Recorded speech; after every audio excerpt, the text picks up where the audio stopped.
जनकपुर से तिलक आ रही है अयोध्या के लिए राम जी को।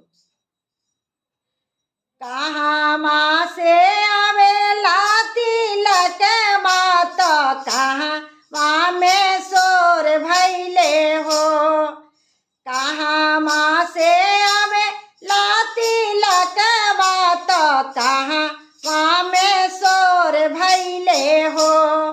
के कर चढ़े ला तिलक माता, कहाँ माया जोर भैले हो।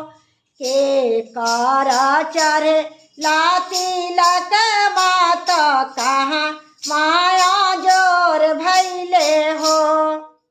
जनकपुर से आवे ला तिलक माया, वधपुर में सोर भैले हो। जनकपुर से आवे ला तिलक माया, वधपुर में सोर भैले हो। राम जी के चढ़े ला तिलक माता, महलाया जोर भैले हो। राम जी के चढ़े ला तिलक माता, महलाया जोर भैले हो। दुआरा से आवेले दशरथ राजा, लहारी झारी करे हो। दुआरा से आवेले दशरथ राजा, लहारी झारी करे हो।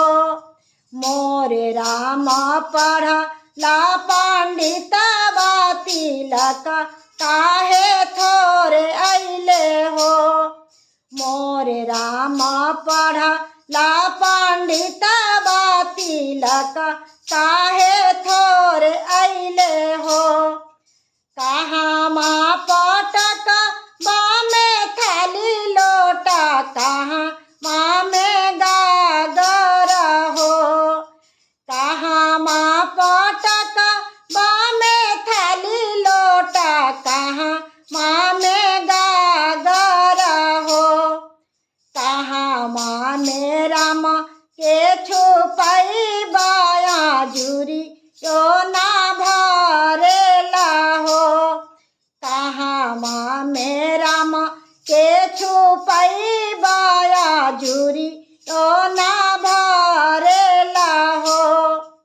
दुआरा पटक बामे थाली लोटा, अंगना में गागर हो।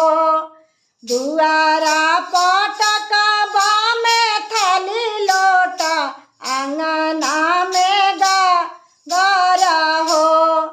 महला छुपैबा अपना रामाया जुरी, ओ ना भरेला हो।